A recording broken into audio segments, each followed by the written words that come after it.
So what's going on? So Antonio Brown, 24 hours later, is now a member of the New England Patriots.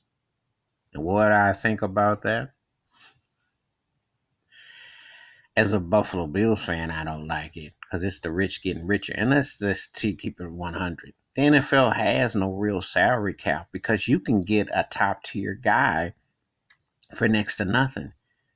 Let's see, the New England Patriots pick up Antonio Brown, who's considered in that 1 to 4 to 5 best receivers in the game.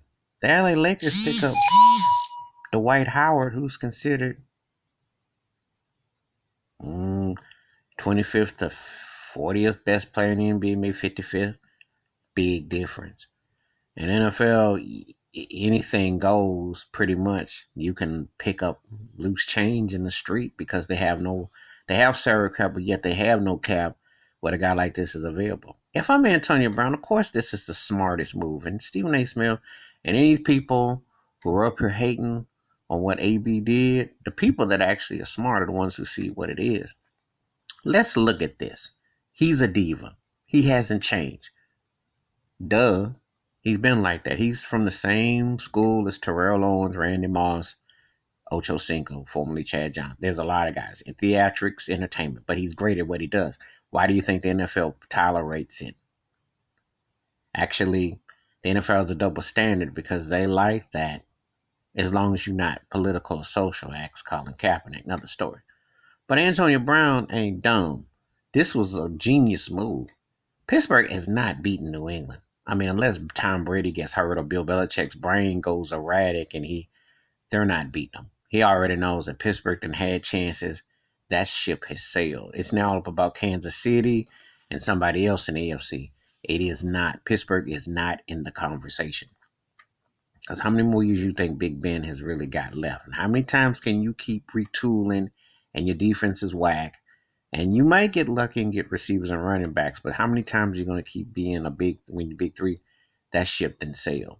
So he knew that was a doubt. He got out of Pittsburgh. They were like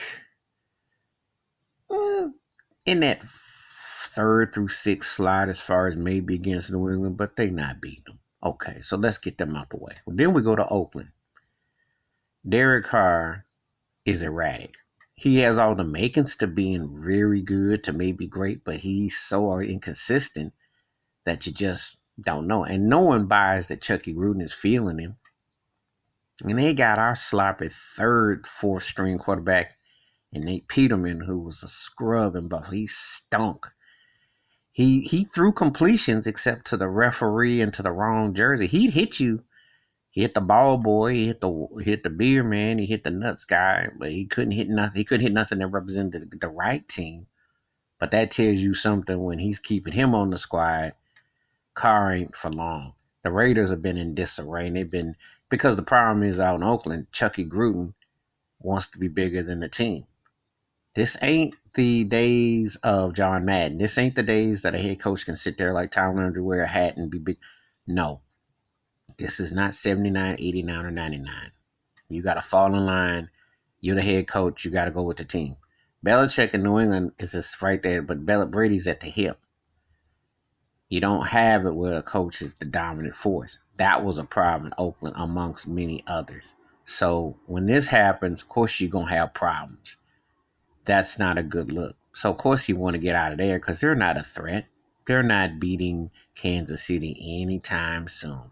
They might be lucky to be the last of a wild card if there's some fortunes go their way.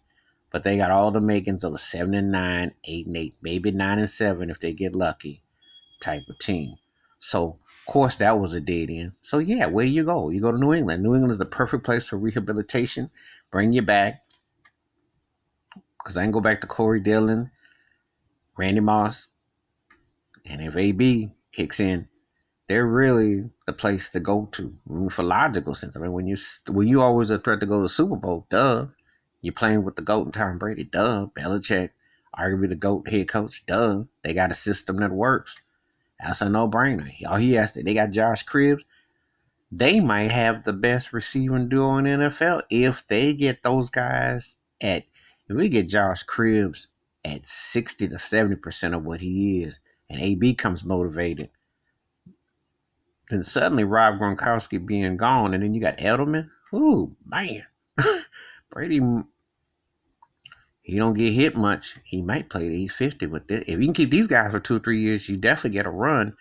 And I already think they're gonna win another one. So of course Antonio Brown made the dub.